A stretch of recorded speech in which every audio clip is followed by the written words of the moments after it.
you always been a golfer, or what kind of drew you to? Well, actually, it's kind of a funny story. It's a long story. So, Give me the spark notes. I came here with Bill Bartlesmeyer, Okay. looking to join a club, and we had a complimentary round of golf, which you like to do, Yeah. and I got a hole-in-one on number 8 during my complimentary round. That's And a free membership then, isn't it? well, we made the turn, and Craig said, "How's it going?" And I said, "Well, I just made a hole-in-one on number 8." And he said, "Well, you're certainly going to join now, aren't you?" And I said, "Well, I've got 2 kids that work here. One's a caddy and one works in the bag room." And I said, "What'll happen to them?" And he said, "I don't know. I'll have to check." By the time we finished our round, he came out and he said they would have to quit. And I said, "I'm not going to make my kids quit their jobs at the beginning of the summer." So 3 years later, after they weren't working anymore, I joined. Bartlesmeyer joined right away. How about that? Yeah. Interesting. And then a year after I joined, I made a hole-in-one on the same hole. Same pin location? No. So you have 2 hole-in-ones on hole 8? Yeah. My goodness. Okay. All right, you ready to roll? We good? Fantastic.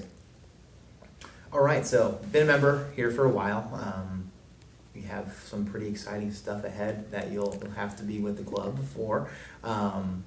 What are you most excited about? This is phase 2. Where's this going to? Is it going to elevate our status? I mean, I've talked to some members, and the course is great. We have great amenities. Why are we doing this?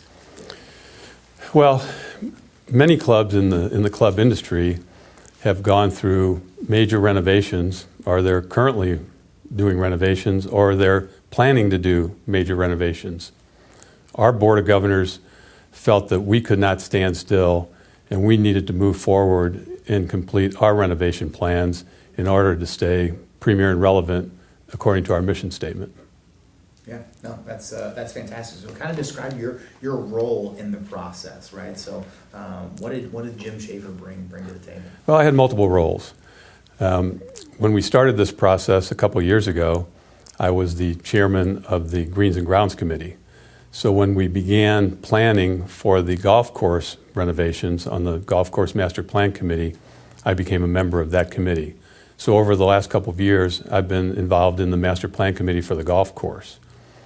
I then became chairman of the Long Range Planning Committee, and as chairman of the Long Range Planning Committee, it was my responsibility to chair the master plan for the financing of these master plans. That's great. That's great. What's the goal? What's the goal? Is it going to have impact with the membership, perspectives? What's the goal of this phase 2 capital renovation? Well, again, several years ago, we embarked on a mission to make Meadowbrook a club that was premier and relevant to all of its member categories. And with that in mind, with that mission in mind, we began to plan for these renovations because we felt that we had to move forward and complete. No, you're good. Yeah, you're good. Again, you're going to sound, it's going to be very repetitive because a lot of it's the same content. But again, we're going to go through and pick out what content that is. Yeah. So don't feel like I've already said that, I can't say that. Just answer it how answer it how you want to. Yeah. Yeah. Our goal is to continue to be a premier and relevant club. In order to be a premier and relevant club, we have to continue to move forward, continue to update, continue to renovate. We can't stand still. We need to continue to improve the club. There's been many areas of the club that have been neglected over time, and we're trying to catch up now. In order to catch up, we have to do some major projects, and those are the major projects that are on our planned list.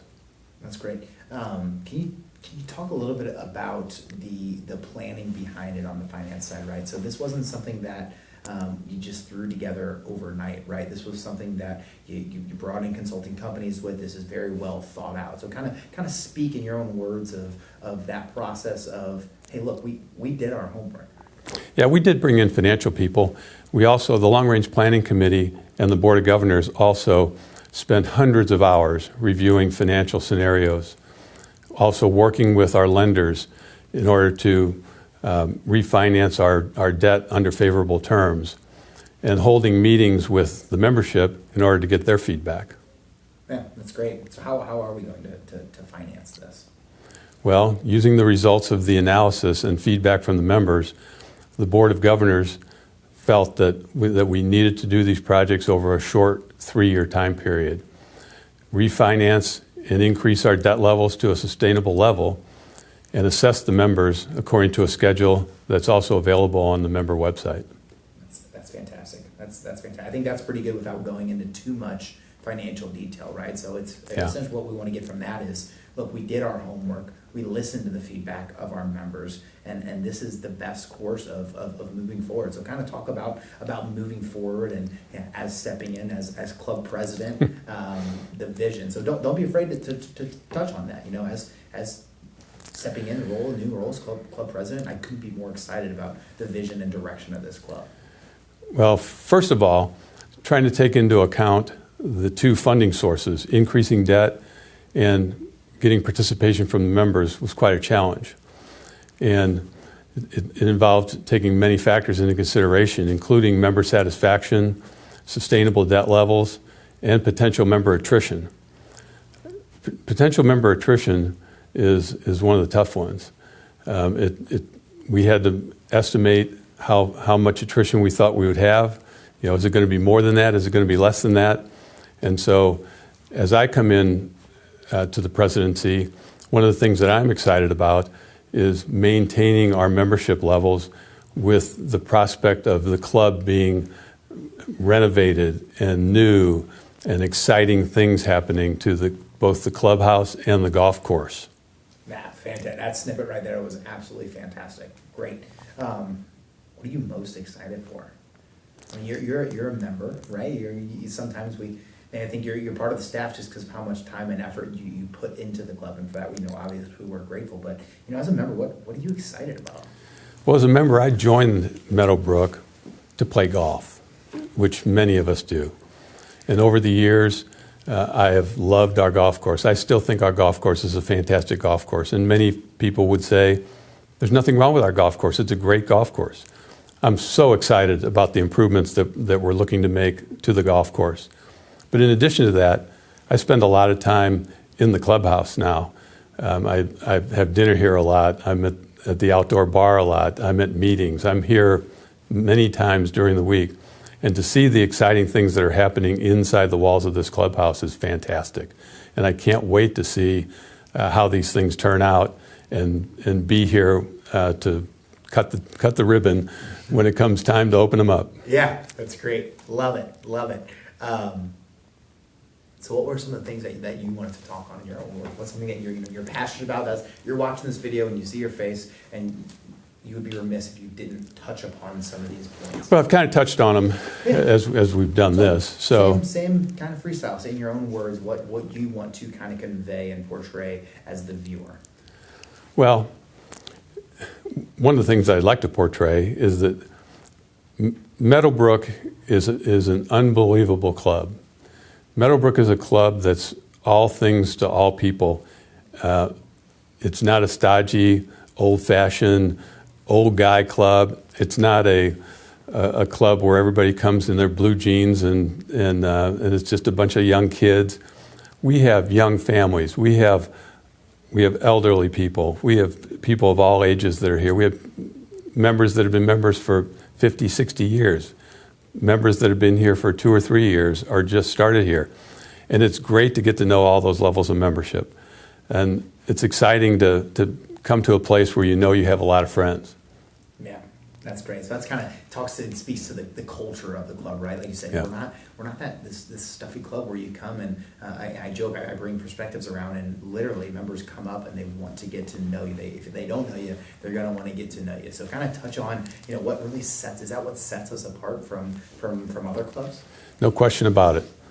There are other clubs in our area that try to have a similar culture to ours, but I think our culture is special. We cater to the needs of every one of our members, and we're looking to improve all aspects of the club for each level of our membership. And it's exciting to see the things that we're doing in order to to improve the quality of our club for every member involved. Oh, that's fantastic. That's really good stuff.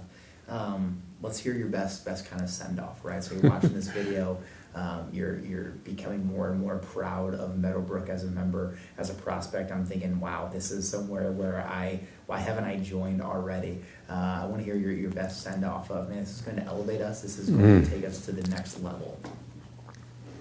All right, let me think about that.